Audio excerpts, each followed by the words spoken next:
শৰীৰৰ কোন অংগ কঁপিলে কি ফল হয়? অংগ জ্যোতিষ অনুসৰি বিভিন্ন কাৰণত কেতিয়াবা আমাৰ চকু কঁপে। কিন্তু আমি এটা কথা ভাবি আচৰিত হওঁ যে আমাৰ চকু কিয় কঁপে। চকু লৰাৰ বিভিন্ন কাৰণ থাকিব পাৰে। চকু লৰাৰ বিজ্ঞানসন্মত কাৰণ থকাৰ সমান্তৰালকৈ কিছুমান জ্যোতিষ বিষয়ো জড়িত হৈ থাকে। গতিকে আজি আমি জানো আহক সোঁ চকু আৰু বাওঁ চকু কঁপিলে কি হয়, ই শুভ নে অশুভ। জানিবলৈ ভিডিঅ'টো শেষলৈকে চাই থাকিব। নমস্কাৰ, আপুনি চাই আছে আমাৰ ইউটিউব চেনেল চাইলেণ্ট মাইণ্ড 0.1। যদি আপুনি চেনেলটো ছাবস্ক্ৰাইব কৰা নাই তেনেহ'লে চেনেলটো ছাবস্ক্ৰাইব কৰি ল'ব। যদি আপোনাৰ সোঁ চকু কঁপে তেনেহ'লে আপোনাৰ কোনো পুৰণা বন্ধু যাক আপুনি বহুদিন ধৰি লগ পোৱা নাই তাক লগ পাব পাৰে আৰু আপোনাৰ বাবে দিনটো শুভ দেখা যায়।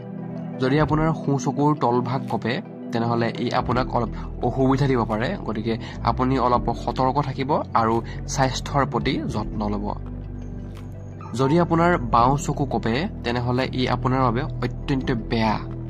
যি কাম কৰিব ভাবি চিন্তি কৰিব, অৰ্থ হানি হ'ব পাৰে। কাজিয়া তৰ্ক এইবোৰৰ পৰা অলপ আঁতৰি থাকিব, সৎ চিন্তা কৰিব, ভাল হ'ব। অন্যথা বিপদ ভয়ংকৰ হ'ব পাৰে।